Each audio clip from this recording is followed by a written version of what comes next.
Good afternoon, and welcome to today's webinar, Managing Sleep, Stress, and Mood. Before we start the presentation, I have 2 points of housekeeping. First, in order to claim your CPE credit, you will have to remain with us through the entire hour-long presentation. Second, at the end of the session, our presenter will be taking questions. If you have a question, please type it in the question box in your control panel. We'll try to address as many questions as time allows. Today's presentation is brought to you free of charge through the generosity of Pharmavite, the makers of the Nature Made brand. Please also note that the accreditation for this recorded presentation, CDR activity number 159285, was obtained by Pharmavite. Today's speaker has the following disclosures to report. Dr. Chris Mohr, PhD, RD, has served as a consultant for Pharmavite, Cliff Bar, Men's Health, and Now Foods. Dr. Mohr certifies that no conflict of interest exists for this program. I'm happy to now welcome today's moderator, Kerry Marshall.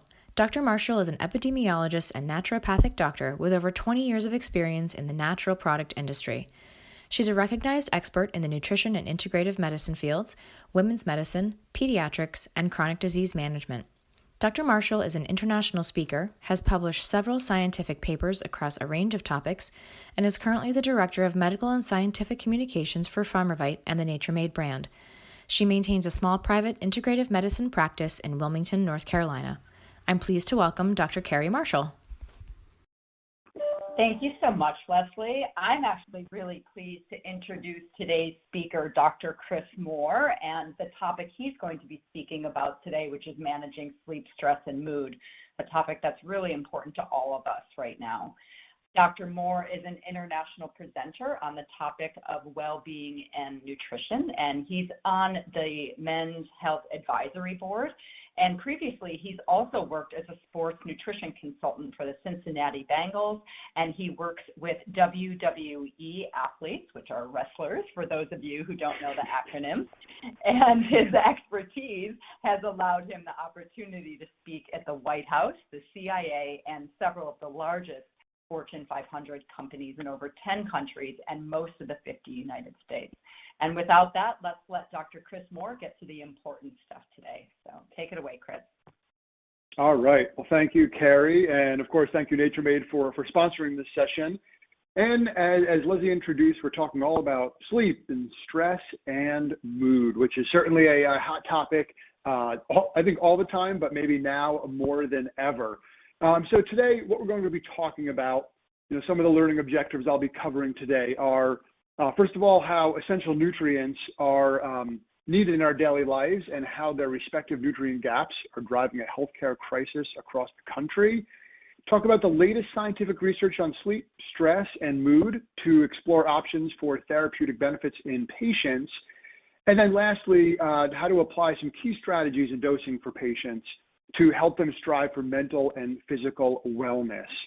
Now, when I said America is in a crisis right now, and can look at that at many levels, but specifically around in a nutrition crisis that can absolutely affect so much of our overall well-being. And specifically to the topics at hand, it can affect our sleep. You can see some of the nutrients impacted by sleep or lack of sleep, and I'll talk more about that and expand more on that. Certainly can be impacted by stress. And I'm not sure if we've, probably most of us or many of us have had a more stressful year than we have in 2020. So this is certainly a particularly well-timed topic. And then also mood.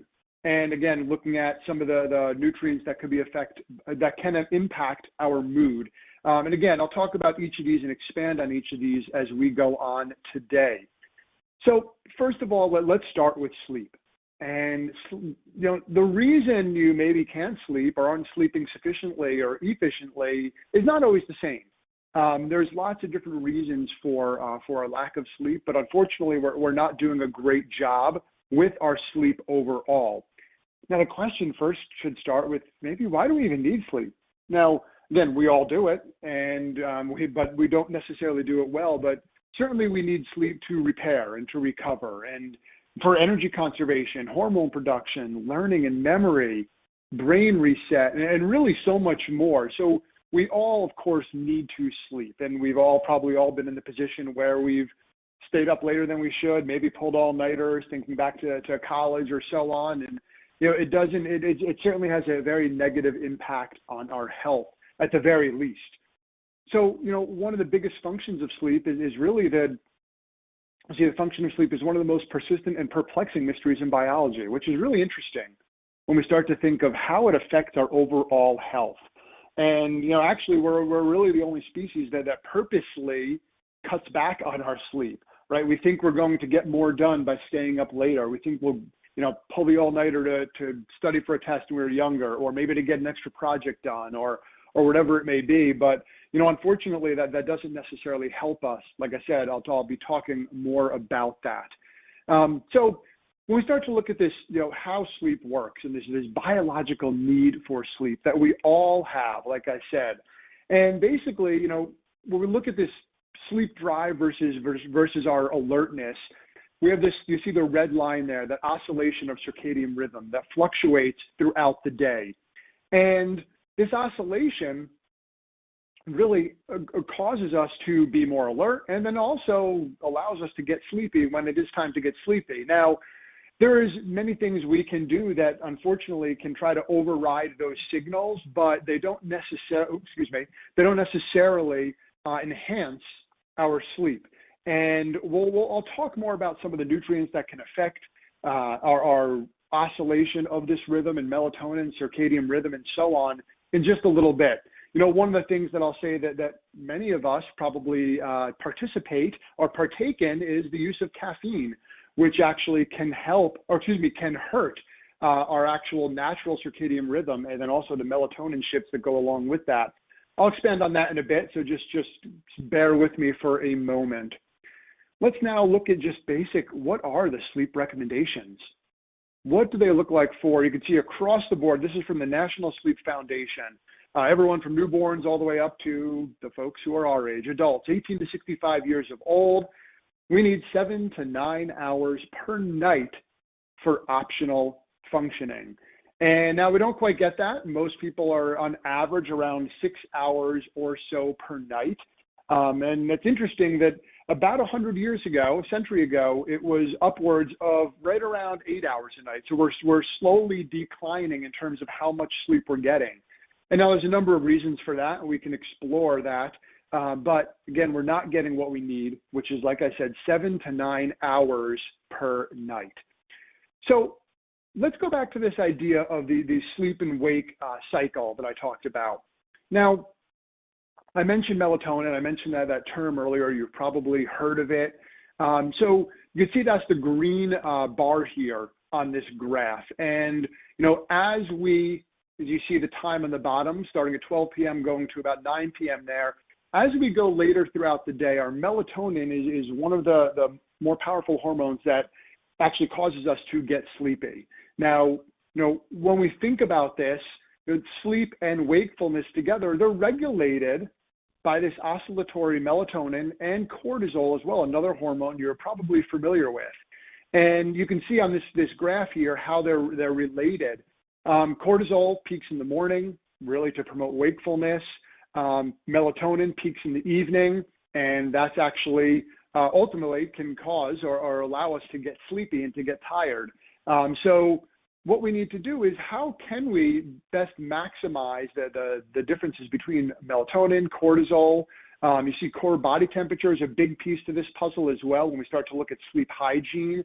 And these all interact together to maximize the quality of our sleep. Now, when we start to look at this, again, I talked about how melatonin increases in the evening, cortisol starts to decrease in the evening, and then increases in the morning. So they're inversely related to allow us to certainly wake up and then also get the quality sleep that we need. And that's an important piece to this overall puzzle. Now, one of the things I mentioned melatonin, because this is a big piece to this overall puzzle, is that we need to relax in the evening, ideally. And now, again, maybe a very, very timely topic the last few days. Obviously, we have an election going on, and maybe many of us have not relaxed in the evening, but we ideally want to relax as much as we can. And we need to relax our minds at night. So one of the big impacts on melatonin production, and the reason we need to relax our minds at night, is because often we're staring at devices, electronics, and light that's emitted from those devices actually has a strong impact on the production of melatonin, meaning it actually inhibits the production of melatonin. So when we're looking at devices, TVs, phones, iPads, etc., they can all decrease or suppress the production of melatonin, unfortunately. And because that's a habit for so many of us, that melatonin isn't secreted sufficiently. And there's actually a term that a lot of sleep researchers are now using called a melatonin hangover. When melatonin is pushed to later in the evening or more towards the middle of the night versus that slide I showed you earlier, when it starts to peak around 9 o'clock at night and increase after that, if it's shifted to later in the evening into the early hours of the morning, well, then unfortunately we're not getting to the quality stages of sleep and the quality of depth of sleep that we need. And we could wake up in the morning groggy and not feeling great. Well, it could simply be because melatonin wasn't shifted properly. And the hormones you see, then some of the chemicals that you see there pictured on the screen aren't necessarily secreted or by the brain as they need to be. So big rule of thumb here is don't check electronics before we go to bed. And, many scientific studies have pinpointed this, again, this blue light as a form of light that really affects sleeplessness. So the recommendation, I'm not going to get into a lot of this specifically around sleep hygiene, but I'll at least give you this. The general recommendation in an ideal world is not looking at electronics within an hour of bedtime.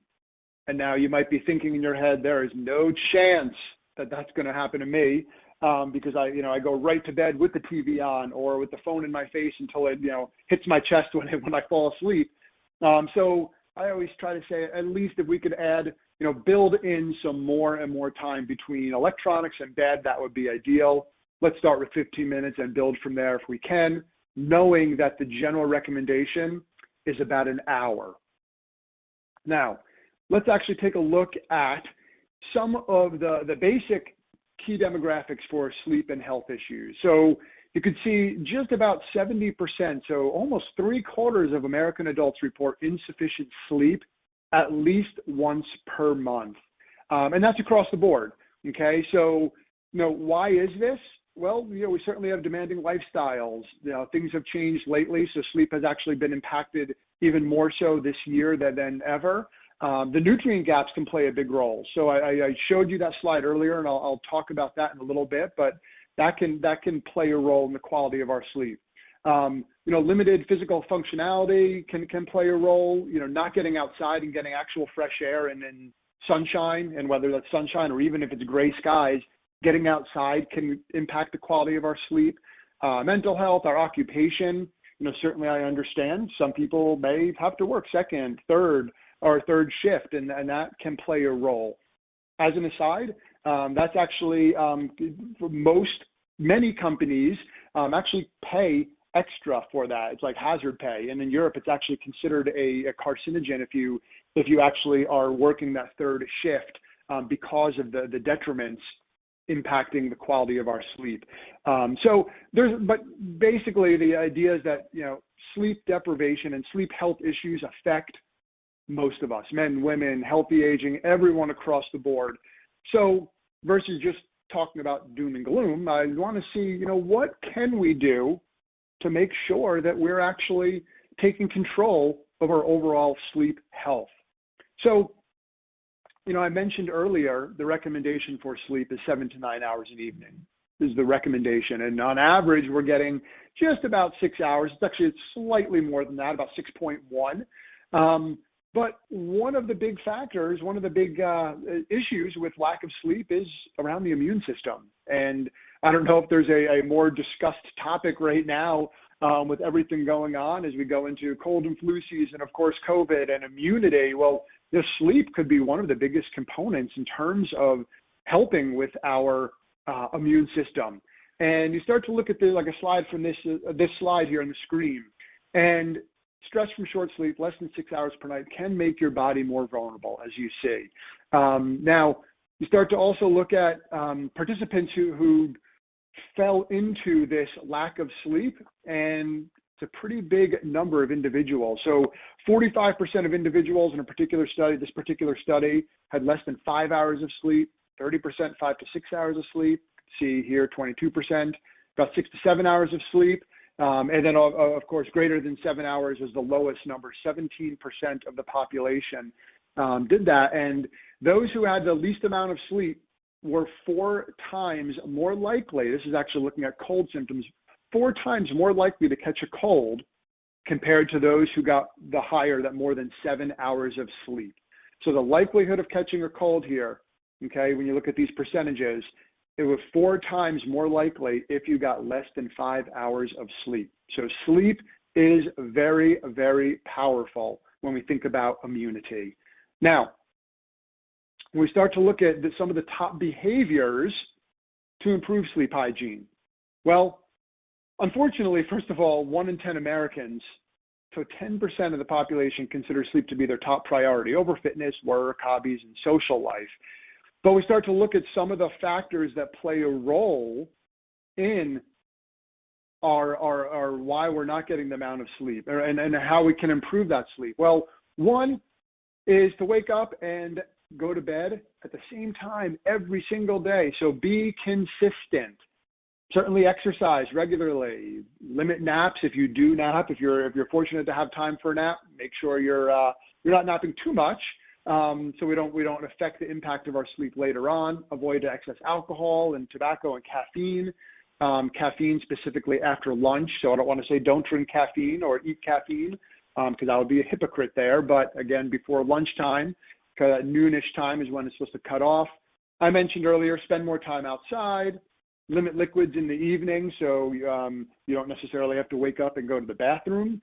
Eat a light snack before bed if you're physiologically hungry. I mentioned the consistency. And then the other piece to this is that last one, if you can't fall asleep, actually get out of the bed. Leave the bed if you can't fall asleep. Don't just sit there and stare or pick up a device or something like that, because we want to associate the bed with sleeping, not necessarily with everything else that's going on in life. So those are just some basic behaviors to improve overall sleep hygiene. But again, pretty scary stat when only 10% of individuals consider it to be a top priority, when we know how impactful it is to actually get a quality of sleep and how for our health, for our overall well-being. Now, when we start to look at some of the nutrients that can potentially help with sleep outside, now assuming we're working and practicing these sleep hygiene practices that I just mentioned, what if we need something else that may help us or allow us to get the sleep we're looking for? Well, melatonin, I mentioned that earlier. Again, we all naturally produce melatonin. Well, melatonin is a popular supplement that is used for sleep. Okay, now I'm not saying that I want you to do all the things, everything opposite of what I just said from a sleep hygiene perspective and think that taking melatonin is going to be your answer. But there are some studies that show it may be helpful in some people, especially around time changes, which of course we just had one just the other day. But also, if you do travel or when you might travel again in different time zones, there's some data that melatonin may help you get accustomed quickly and regulated to that new time zone. So in terms of dosing, if you're interested in exploring this, you can see the recommendations up on the screen there. There's a pretty big range, but typical dose is in a supplement is about 1 to 3 milligrams. What I always say is start with the smallest dose and increase as needed if you wanted to explore melatonin to see if it worked for you. And ideally, about an hour before bed, you could take that and see if it may help you get the quality of sleep.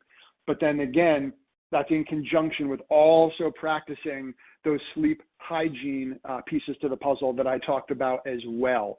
Okay, melatonin certainly isn't a magic bullet by any means. Now, we also start to look at the impact of or the dangers of lack of sleep. Well, we often look at it from just a general health standpoint. Okay, and we know that obesity levels are higher and diabetes levels and cancer risk is higher and so much more. But what about actually just nutrient intake? Well, there's been some interesting studies here, and one that I have highlighted looking at micronutrient inadequacy with short sleep, which is pretty interesting. Okay, so it's not just the big picture, the heart disease and diabetes and so on, but there's actually data to show that inadequate sleep may actually, the prevalence of nutrient inadequacy it increases in adults. So it's interesting, this relationship between food and what we eat and consume and sleep itself. And this is from NHANES data, looking at NHANES data from 2015 to 2016. So pretty interesting when we start to look at how sleep inadequacy can start to hurt us, even on the level of micronutrient intake. Now, it also can play a really big role in overall stress.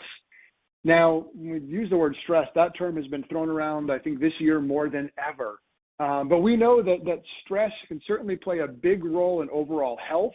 And we also know that sleep is absolutely affected by the levels of stress in your life. And I'd love to see, to be honest, I'd love to see, since we're in an election week, I'd love to see the levels of sleep this week, if anyone would ever do a study on that, to see how that has been impacted. Just, watching the news on repeat and seeing, what the outcome might be. So, but in general, it's not just this week, obviously this year, and I'll show some data on stress. But what we know about stress is, stress isn't always negative, but it certainly can be. Unmanaged stress can limit brain cells from performing at their best. And we also know that a healthy lifestyle provides an optimal environment for brain function. Now, what is stress? We hear this term so much. Like I said, it can be positive, right? We actually need stress to grow, right? We need stress to increase, to improve in whatever we're working on, okay? But that's acute. When we have stress that goes on for too long, unfortunately, that can have some negative effects on us. So we start to look at stress. The feeling of the emotional or physical tension from your body's reaction to a demand or challenge is what stress is. And again, it can be positive, like I said, it can, help you avoid the danger or meet a deadline. But long term, unfortunately, it can lead to burnout. And that term burnout has started to see surveys with companies has increased significantly over the last several years, but even more so over the last 9-10 months of 2020 as a whole.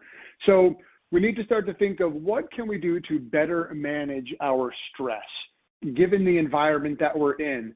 I always say we have to control the controllables as much as we can.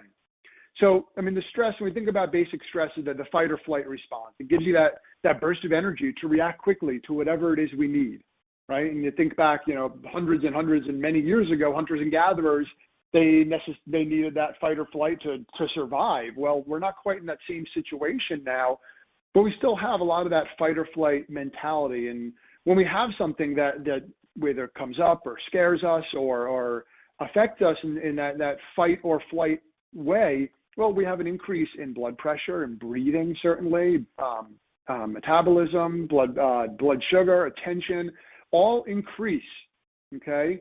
And that happens pretty quickly, that quick breathing, and we've all experienced that as some component, okay, at some point in our lives.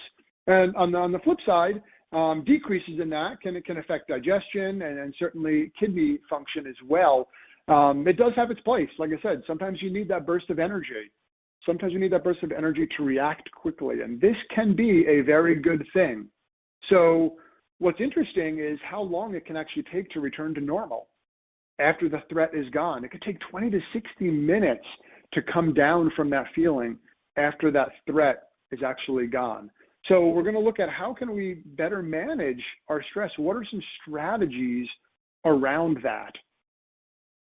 Now, what we start to look at is, again, the chronic stress is what we're concerned with, okay? That's what we need to be careful of. It's delayed long-term response, emotional pressure suffered for this prolonged time where we perceive we have little to no control. Again, this is not a good thing. You may notice low energy. You can see here headaches, insomnia, frequent colds, even altered mood. It's very easy to fall into based on this daily grind of our lives, right? Maybe it's around work. Maybe it's around, with maybe you're homeschooling kids and trying to work and trying to juggle, many, many different things. So how do we handle it? What can we do? Again, you could start to see some of the increases in, once again, blood sugar, blood pressure, fats, protein, to glucose, and blood sugar mentioned, and then decreases in immune response, cardiovascular health, sex hormones, and kidney functions can all be impacted by this chronic stress. So our health can really take a hit if we have this chronic stress and don't necessarily have an outlet or know how to handle it when we do have too much stress going on. Again, acute is expected and normalized, but we need to figure out how do we better manage this. You've probably all heard of cortisol, which is known as the stress hormone, okay? And when we look at average cortisol levels, which is normal stress or eustress, this chart shows what stress levels start to look like here, right? The normal stress, normal day-to-day stressors, busy all day, tasks are mostly manageable, typically, have a good sleep when you're looking at this. Then we also have potentially high cortisol or chronic stress. That might be the back-to-back deadlines, consistently working long hours. I was talking to a company about a week or two ago, and they actually did a survey with about 5,000 of their employees. And the average person, they said, now was working, they said 11 to 13 hours a day was their standard. So you start to hear that, and again, this was one example, but I would venture a guess that is really across the board when we start to look at, again, the changes that we've had over the last 6-7 months. People are actually working longer hours because they're trying to juggle so much now. Over time, certainly that can affect that can fatigue us. It can affect our quality of our sleep. And then long term, we can start to have what's called burnout. And that is a very real thing that people are, looking at as a diagnosis, right? More and more now. It could be job loss, could be financial stress. Maybe those are correlated, both of those. Potentially caring for a loved one.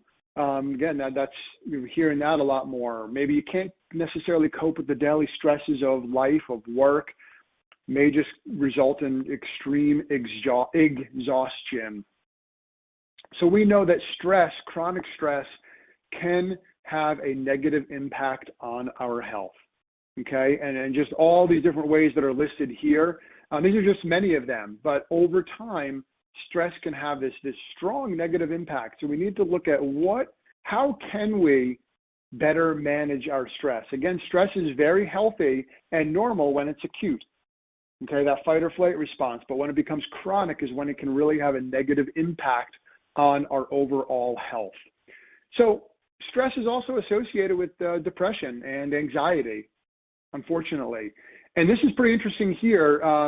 This is a survey that was done showing, so June of last year, 2019, the percentage of American adults with symptoms of a depressive disorder were just over 6%. And fast forward 1 year to May of 2020, and it was 4 times that. Okay, so that is significant. This is from the CDC data. So we know that because stress is associated with depression and anxiety, we need to see how we can control this. Again, 4 times the symptoms in just 1 year time. Now, again, this year has been like no other for sure, but the question is, how can we control as much as we can? How can we handle this? So again, I've said this several times, but I'll actually show you some data here, how COVID-19 has caused significant stress. I know I'm not telling you anything you don't know, but it's certainly not helping anybody. And we don't know, when the end is in sight or anything else. Our stress levels are significantly higher, like I said, in general than last year. And this pandemic-related stress is certainly making our levels even more significant. I would probably add to that, election-related stress is probably even increasing this significantly more, but I don't have data. It's a little too current with that. But we just generally look at these stress levels and how they skyrocketed. So again, it can be certainly having a big impact on our overall health. Now, again, here's just another example of how the pandemic is causing significant stress. looking at managing online learning for children. I know my wife and I were certainly in that boat with 2 little kids. We were doing that for a long time, and then trying to manage our own situation as well. Many people start to see the access to food and housing and access to healthcare services, missing major milestones has been a big issue. I know that's probably with many of you and then who have children or grandchildren. I know I had a nephew in high school who was supposed to graduate high school last year and missing everything that went on with being a senior and now not going to college this year because of what's going on. So certainly that's a big part of this. Maybe the government response, that's actually come up as it causing significant stress. Work and certainly the economy have all emerged as big issues around this pandemic-related stress. Now, again, I don't want to only be doom and gloom. Let's talk about how we can maybe better regulate some of this. So we start to look at, again, stress impacting the functions, certainly including sleep. Well, then that has a vicious cycle to impacting this stress cycle as a whole. And then also can play a role in the lack of resilience, which is related to insomnia and stress-related sleep disruption. So it becomes this big vicious cycle that we have to try to figure out. The inability to cope with stress can be difficult, right? And then again, we have this fatigue, and if we're not sleeping well, that becomes that vicious cycle. So how can we break this cycle to better manage our stress, grow our resilience muscle? And of course, sleep plays a big role in all of this as well. So what we need to look at is, what is resilience? That term has popped up.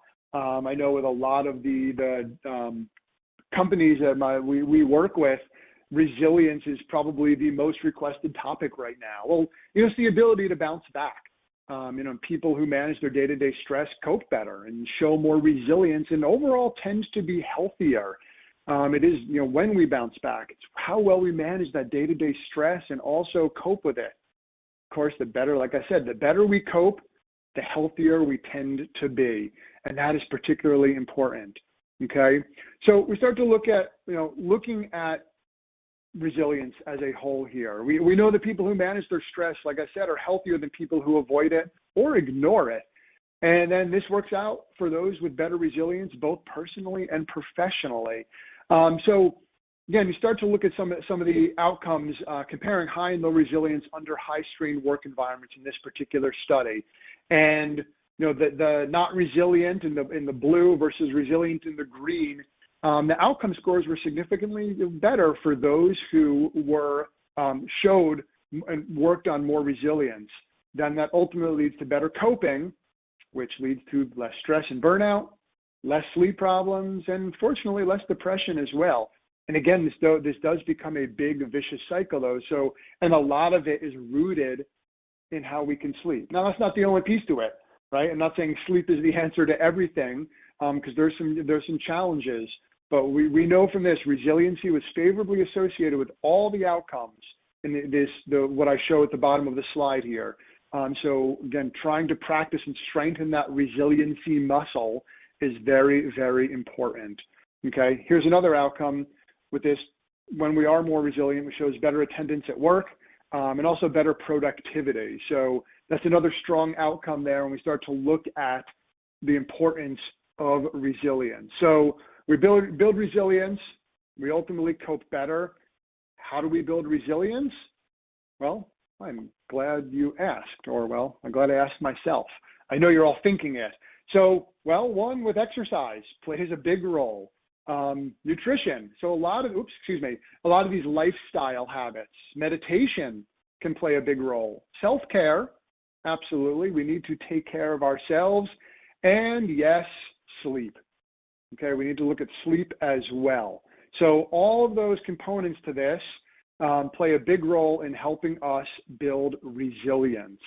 Now, another thing when we start to look at how do we build that resilience with stress management. And most ways to handle stress are activity oriented. Okay, nutrition and supplements can also play a role here. So you can see, when we look at this circle here, eliminate stressors as much as we can. Now, again, it's easy to say, and sometimes they're the more challenging, then we could just eliminate them. But hopefully we can work through and try as much as we can. Certainly cultivating social support. I think maybe now more than ever. Can we do that? How can we do that? Again, good nutrition, relaxing muscles, exercising, sleeping well, meditating. There's so much great data around meditation on many, many levels, and stress management is certainly a big one. Taking a moment in nature, if you can get outside when you can. I know a good chunk of the country is now having beautiful weather this week. I know that's not everybody, but if we can get outside when you can, please take advantage of that. Keeping pleasurable activities, trying to engage in those as much as we can. I think that's been a challenge for so many, but figuring out, bringing back those hobbies that you may not have had practiced as much as you could. Reframing your thinking is a whole another piece to this, and getting rid of that stinking thinking that we all can fall prey to. And then, of course, seeking help when needed. So certainly not going to pass that recommendation up. That's certainly important where necessary. Okay. Now, what we're going to focus on with all of these is the good nutrition part of it, right? As dietitians, it's certainly key for us. One of the things, looking at a few other little pieces popping up here that are interesting, when we start to look at like pleasurable activities, I said hobbies. Well, what about just listening to music? And 47% of U.S. adults in one study found that that's a simple pleasurable activity. Looking at, cultivating social support, 37% of U.S. adults spend time with loved ones. So as much as we can do of that, and whether that's, FaceTime, Zoom. I know we don't live near either of our parents, so, my kids talk to their grandparents pretty regularly, trying to engage in that as much as possible.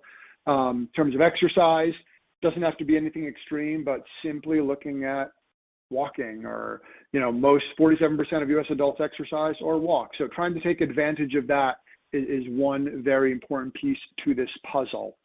Now, we talk about stress a lot, but can you measure stress? Aside from just feeling it, well, coincidentally, there is a way to measure stress, and that is with heart rate variability. And this term this thing has gotten pretty, I think, trendy, maybe not the right word, but very popular over the last few years. And now there's lots of devices that we can use to measure our heart rate variability. So basically what it is, it measures your autonomic nervous system, your physical fitness, and stress levels. So higher resting HRV scores are associated with an increased fitness level, better health, better resilience, calm, positive emotions. So we think about heart rate variability, and going back to that idea that I used earlier of the oscillation, I talked about it with circadian rhythm, but it's the same thing with our heart rate. Having that oscillation, to have that variability is important. So how can you measure it? Well, there's a number of ways. There are lots of devices. If you have an iWatch, you can actually pair that with the health app on your iPhone, and that can measure heart rate variability. The Whoop band is another one that measures it. An Aura ring, which is actually something I have, can also measure heart rate variability. So there's a number of devices that you can use. Again, it's one way to see if we're managing stress. You can see lower resting heart rate variability scores are associated with the opposite of what I just said: reduced fitness level, heart issues, increased inflammation, decreased sleep quality, and low mood. So lots of devices allow you to measure your heart rate variability. Now, do you have to have a device to find out if you measure your stress levels? No, of course not. But I mentioned those few devices because if you happen to have any of them and weren't aware that they measured that, then maybe it's something to take a look at and see if it can help in any way. Now, looking at another piece to this puzzle, back to nutrient shortfalls, because of course we're here to talk about nutrition. Well, there are nutrient shortfalls related to stress and mood, and we need to start to think about what those are. So nutrition, of course, can come into play here as well. And we start to see some of the nutrients for the percentage of Americans with usual intakes below the recommended levels. So you can see a handful of the nutrients that could play a role in overall stress and mood specifically. So this goes back to the NHANES data I showed earlier, and the elevated levels of or decreased levels of these nutrients in individuals who are showing higher levels of stress and having an impact on mood. We'll expand on these in just a moment. The B vitamins are a popular one. You've probably, obviously you're familiar with B vitamins, but also starting to think about how they can play a role in stress, in mood, and chronic stress has been shown specifically to deplete levels of vitamin B6. We start to look at, of course, B vitamins are water soluble, must be consumed and replenished daily. Each plays a unique role in helping your body manage stress symptoms and also can help support mood. One of the most common functions that probably we all are familiar with is how they convert food into cellular energy. So they play certainly a big role in all of this. We start to think of our health and how they can impact us. Now, you can see that interesting, some data has shown a 20% reduction in work-related stress in those consuming higher levels of B vitamins. So to me, that tells me that higher doses of B vitamins may be effective in supporting mood states. Now, that doesn't necessarily mean we need to go blindly start taking tons and tons of B vitamins, but knowing this and showing how that it is connected to our overall stress levels and work-related stress specifically in our mood states, we need to make sure certainly that we're getting quality food sources of B vitamins on a regular basis, but there also may be some role for supplementation if needed, particularly as we age. Now, this is a pretty busy slide to see all of these, the role of B vitamins in terms of managing stress. I'm not going to certainly read every part of this, but just if you want to take a look at some of these, and I'll just read through a few of them, how they help manage stress. So you can see, the upper left there helps reduce fatigue from stress, B5 and B6, and supports normal and positive mood over on the right, and B3, 6, 7, 9, and 12, and lots of different opportunities for B vitamins to play a big role in our overall health. Magnesium is another important, certainly an important trace mineral, and magnesium is linked to over 300 metabolic reactions, nerve and muscle tissue function. It's very often thought of that potentially could help with, certainly with muscle reduction, like I said, and also that may play a role in sleep. Okay, so we start to think about its role in supporting muscle relaxation, nerve and muscle function. Once again, like the B vitamins, helping convert food into cellular energy. Also can support healthy bones and teeth. And we also know that acute stress is associated with increased magnesium in the blood. On the flip side, chronic stress is associated with lower magnesium in the body, which then may reduce the tolerance to stress and overall negatively affect our health. So there's lots of different forms of magnesium. I get this question a lot, is if I'm going to take magnesium, if I'm going to supplement, what should it be? Well, you can see the different forms of magnesium and the role they potentially could play. Magnesium oxide, magnesium citrate, and magnesium glycinate can all, of course, provide potentially some benefit. You could see some of the differences with them with each of these forms. So depending on what we may need is when we need to start to think about if we need to supplement with added magnesium above and beyond the foods that we're getting. General optimal intake is, we can see, about 310 to 420 milligrams per day. I know that several people, again, there are some data, and also anecdotally, several people have reported improving the quality of their sleep, allowing them to relax or relax a little bit more. I had an athlete I worked with about a year or so ago who travels a ton for her job. When I say a ton, she traveled 355 days out of 365 days last year. So all over the world, time zones and everything else. And for her, sleeping was a challenge, not surprisingly. But again, this is an N of one anecdotally, but then there's been other research to support this as well.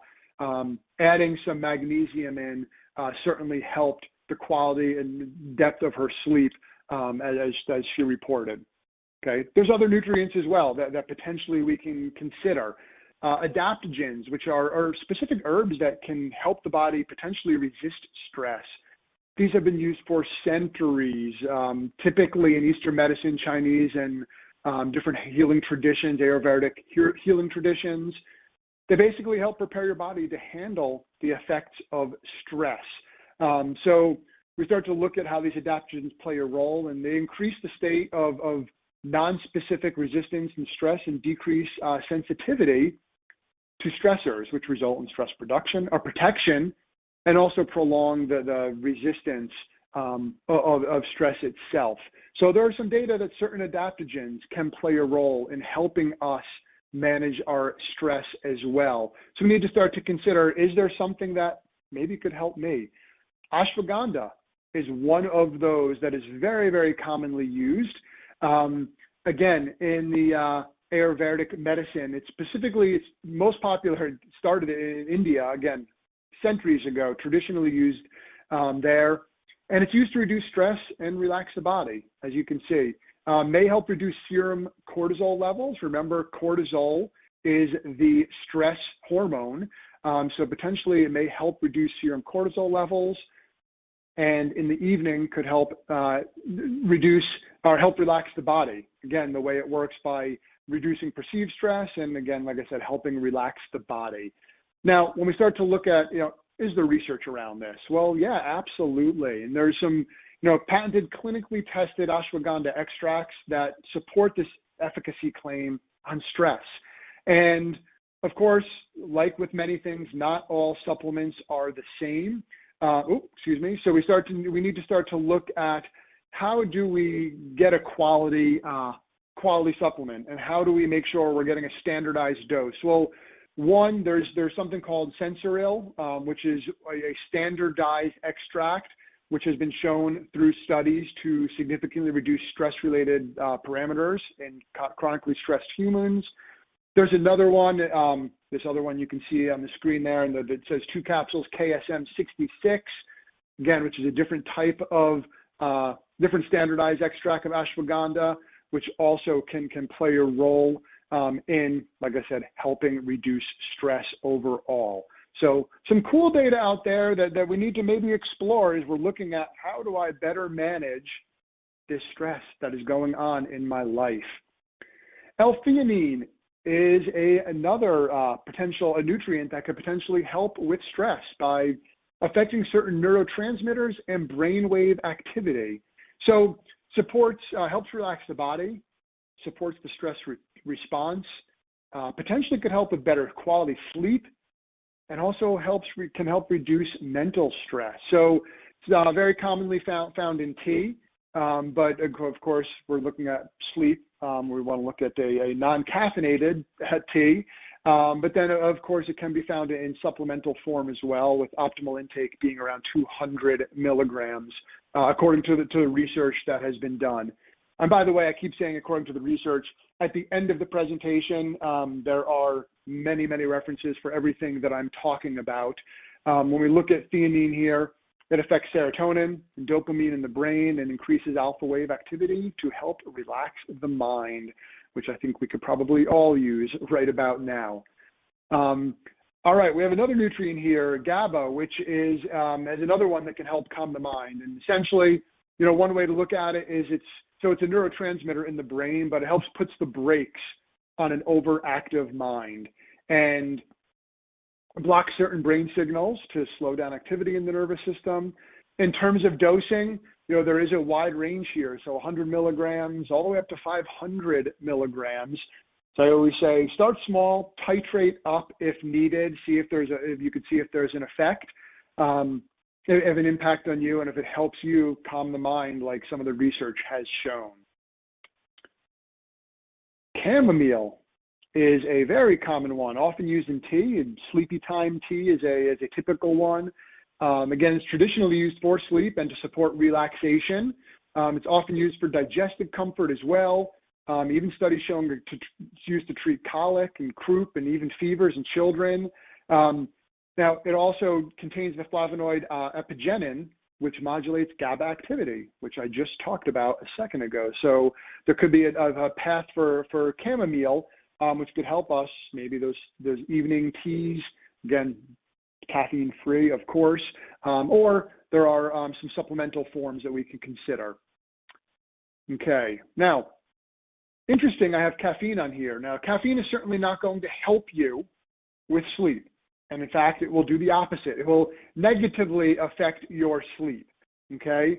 But it can also prepare. We're looking at how do we prepare for for stress or activity. Caffeine can be helpful in preparing the body for activity or stress. There's some real strong data around physical activity and caffeine, certainly in a different way than I just talked about with relaxing with chamomile or Gaba.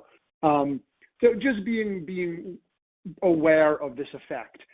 Certainly you wouldn't want to supplement with caffeine in the evening, and actually the recommendation is cutting off caffeine around noontime. Just to give you an idea of some dosing of caffeine, and you may be very familiar with this, but looking at caffeine for a cup of coffee, traditional cup is just under 100 milligrams or so. Black tea has about half of that.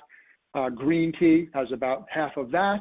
And so there's different, and of course we also get it through chocolate and other foods as well. So just to kind of orient you to some of the data around caffeine itself. Now, let's shift gears to talk about mood, and I'm going to speed up a little bit. I know we're getting down to the end. I want to make sure we have some time for questions. When we look at mental health in America, well, you can see here that right now that we know that anxiety disorders are the most common mental illness in the U.S., affecting 40 million adults, 18 or older. And they're also highly treatable, fortunately. But unfortunately, about 37% of those suffering receive treatment. So we need to start to look at what can we do if this is an issue for us. Certainly, there are some data that some nutrients can play a role. Again, that is not the only answer, but nutrients can play a role here as well. One of those nutrients are omega-3s, and they play a role in mood regulation and certainly helping the brain communicate using the neurotransmitters, serotonin and dopamine, and reducing inflammation in the brain, which has been linked to depression. So unfortunately, we also know that diets are deficient in omega-3s. Most diets are, okay? Because they help us and they're so powerful, we need to think about how can we get more omega-3s in the diet. So when I bring up omega-3s, of course, which is an essential fat, well, so is omega-6. And but unfortunately, we get too much of them. And when that ratio between the two is too high, well, unfortunately, we could have inflammation and specifically neuroinflammation in the brain. And looking how it's playing a role in mental health, we could see that connection between the two, okay? Omega-6s we certainly get from a lot of the foods in our diet, okay? The things like soy and corn and a lot of the processed foods that we might eat, whereas omega-3s, as we all know, come from fish and seafood and, of course, omega-3 supplements as well. So we can see this low grade of inflammation can come from an increased production of pro-inflammatory molecules. Also can play a role in increased cortisol production and decreased serotonin with that inflammation, and omega-3s can play a role. So we start to look at omega-3 as one of the shortfall nutrients. Well, over 95% of children and 68% of adults had omega-3 levels below those associated with the recommendation from the dietary guidelines. Something called the omega-3 index, which is a blood test around omega-3. Approximately 89% of adults had an omega-3 index in the high cardiovascular risk category. So we are certainly not getting enough of omega-3s. And what does enough mean? Well, enough is looking at the non-concentrated. If you're looking at supplementation, of course, food, we want to add seafood in at least twice a week based on the American Heart Association recommendations. But we can also look at a supplement. So 250 to 500 milligrams per day of EPA and DHA, or some experts and researchers say looking at a concentrate, a higher intake, 1,000 plus milligrams per day. Again, I mentioned that omega-3 index. That's one way to see where you are, measure your omega-3 intake, but then looking at adding a supplement in may be a wise idea.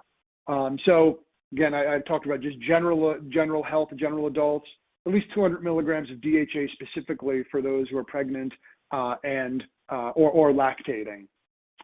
Okay, so looking specifically at mental health, well, the International Society for Nutritional Psychiatry Research recommends 1 to 2 grams a day of EPA and DHA, with at least 1 gram specifically from EPA. Now, I didn't get into all the specifics around the different acronyms and the different omega-3s based on time, but again, that's of course one of the omega-3s there, EPA.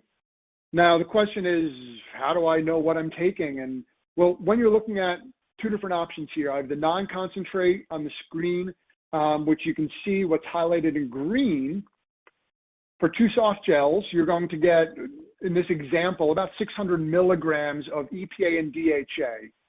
Now, a concentrated soft gel is going to be significantly higher. And in this example, only 1 soft gel provides, and I can't do the exact math there, but about 900 or almost 1,000 milligrams of omega-3s, EPA and DHA specifically. So depending on what you need or what a patient needs, you could look at the recommendations around that and what might be most suitable for them.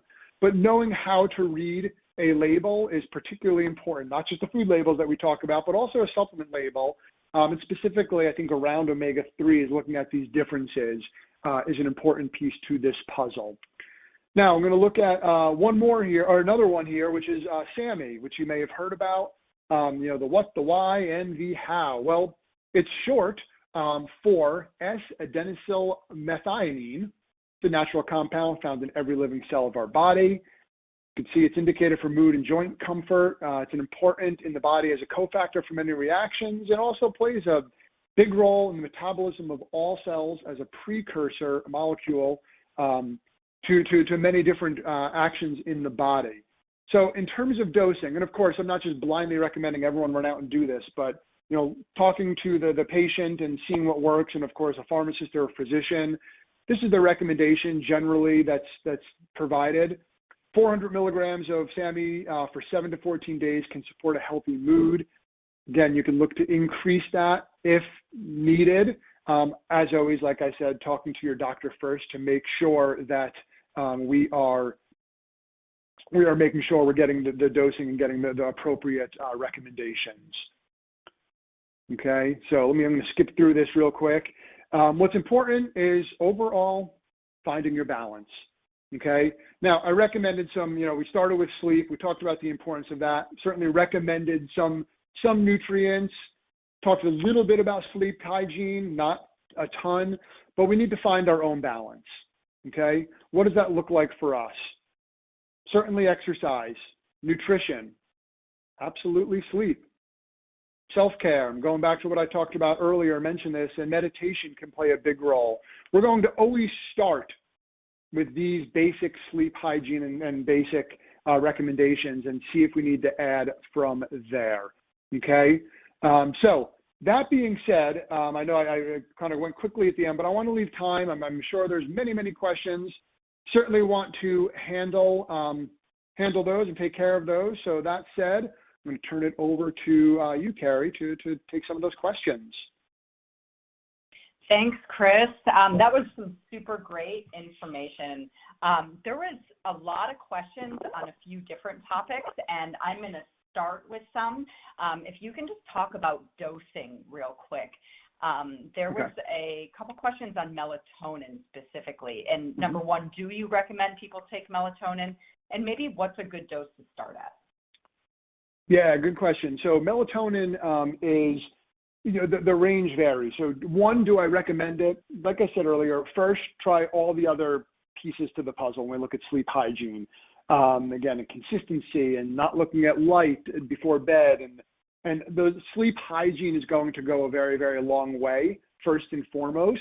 Then if you're still having trouble sleeping, then maybe is a role for considering something like melatonin. And the general range is 0.5 milligrams up to 5 milligrams. I know that's big. Most supplements provide around 1 to 3 milligrams.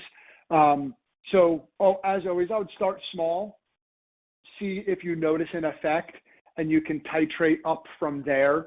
One of the nice things, and I've gotten this question a lot, adding supplemental or exogenous sources of melatonin doesn't negatively affect your own production.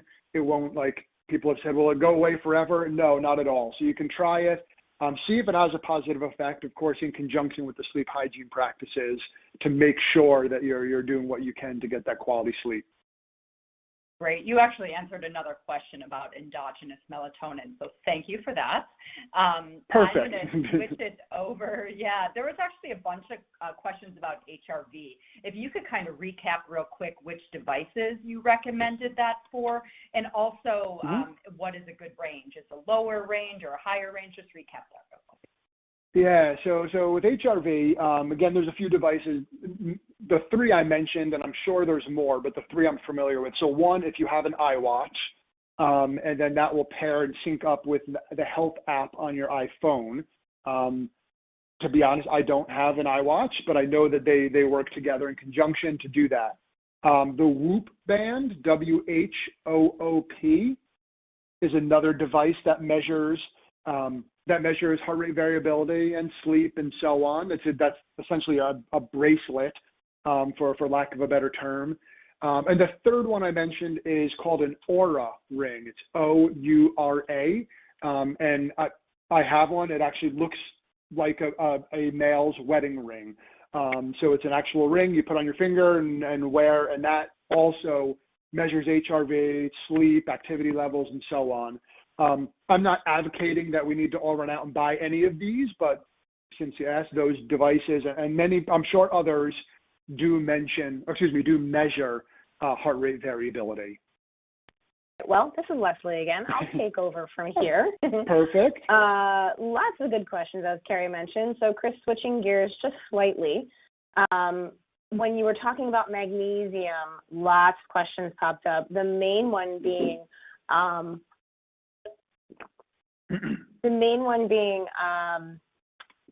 what are the side effects? So you listed the different types, but some people asking about gastrointestinal side effects. What more can you talk about there? Yeah, good question. So one of the potential side effects, so of course magnesium does relax muscles. So when we say GI side effects, well, that's a muscle as well. So you need to be cautious with dosing there. I mentioned what the general optimal intake is. Again, we think about a common supplement for kids. Milk of magnesia is magnesium, which helps you relax in many ways. So you don't want to overdose because of those potential GI side effects.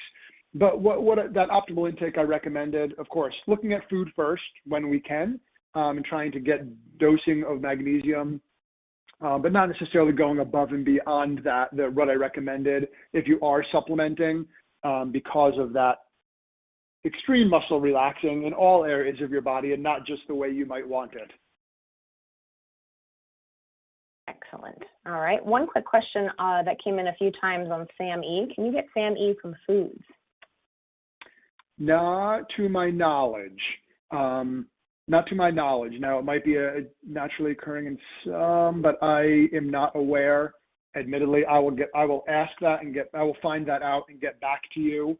But I don't think you can necessarily get, especially not in that dose, from foods. All right, fair enough. All right, let's get a last question in here because we're almost about 5 after the hour. Is there any sort of patient education resource you can recommend for what you've discussed today? Some of the things you mentioned, if folks were able to listen last week, a nice resource that has sort of everything, at a high level that you've discussed in the last couple of weeks on sleep hygiene. I'll actually, in terms of, let me try to think. Sleep hygiene, but some of the stuff I talked about today, I'll actually kick that over to Kerry. There might be some resources that can actually be helpful with about some of the content I talked about today. In terms of sleep hygiene, I'll actually recommend a book, which is called Why We Sleep. That talks a lot about sleep, which certainly can be of benefit. Great. Excellent. All right. Well, a few questions came in from folks asking if this will be recorded. And yes, it was recorded, as well as last week's webinar, which is also free of charge. So check out the ce.todaysdietitian.com website to listen to both today and last week's webinar. And that's the end of the show. We're about 5 after the hour, so I want to thank you so much, Chris, for sharing your expertise. I think Kerry had to jump off the line, so we want to thank her for joining us too. This is a really great session. Perfect. Well, thank you, Leslie. Thank you for putting this together and hosting this, and thanks for everyone for attending. And we also want to finally thank PharmaVite once again for their generosity and support in bringing you quality programming like the webinar you just experienced.